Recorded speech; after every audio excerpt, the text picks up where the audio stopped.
Today, let us consider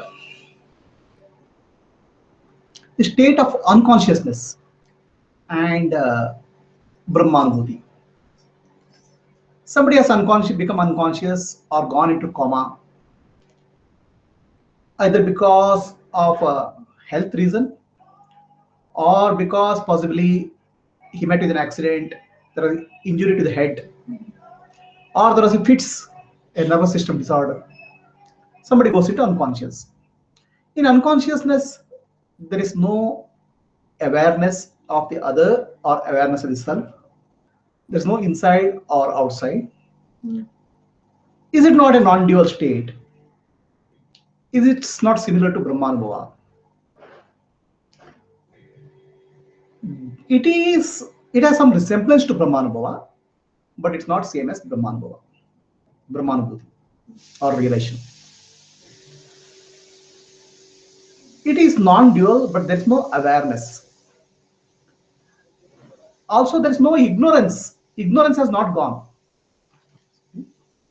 The self-ignorance, ignorance related to self or ignorance related to the world has not gone at all.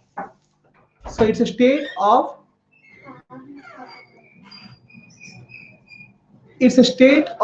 ignorance.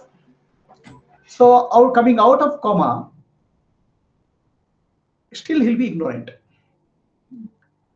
And in the state of coma also looks similar to sometimes deep sleep. In deep sleep, the person who is sleeping will be peaceful. He'll have some regular breathing. Whereas in coma, it can be irregular breathing. Unconscious state, it can be irregular breathing. Sometimes unconscious state, the face can be distorted, indicating that there's some pain or suffering. Whereas a person who is sleeping will have a peaceful state, peaceful experience, right? In other words, the coma or unconscious state, even though it looks similar to deep sleep, even though it looks similar to Brahmanubhuti, it's not common. It's not same. Coma will not lead you to liberation or enlightenment. It's a state of unawareness.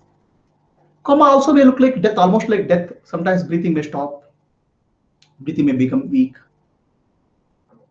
In either case, it is not a state of awareness, and because of that, and ignorance has not gone, because of that, it is not same as Brahmanubhuti. Nobody should confuse state of coma or state of unconsciousness as state of Brahmanubhuti. Sometimes what happens, there are yogis or there are practitioners of meditation. Through certain meditation practice, certain practice, yogic practice, they're able to press certain nerve points. Okay, points in the brain or some part of the body, put pressure on the nervous points, which will lead to a state of samadhi, which we call as Jada Samadhi. Jada Samadhi is also similar to a state of coma. There's no awareness, there's no jnana, there's no wisdom after you come out of that. So nobody should confuse either Jada Samadhi or a coma to be state of Brahmanubhuti or direct experience. It is said in that Jada Samadhi, some yogi is able to stop his breath, heartbeat, and stay there for a long time.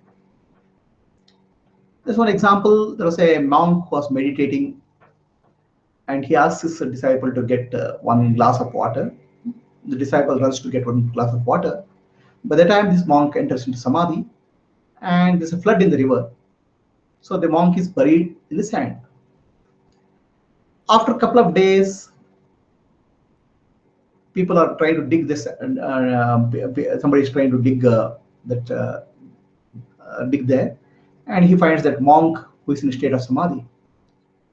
Heartbeat stop, pulse is stop, and he's in a deep state of almost like death-like state. So then they revive him, and immediately after reviving, the first thing he asks is, where is my glass of water? So what happens is that there's not much of wisdom in such a state, either coma or jala samadhi. So coma, unconsciousness, jala samadhi, all these things are not Brahmanubhuti, even though they appear to be like that.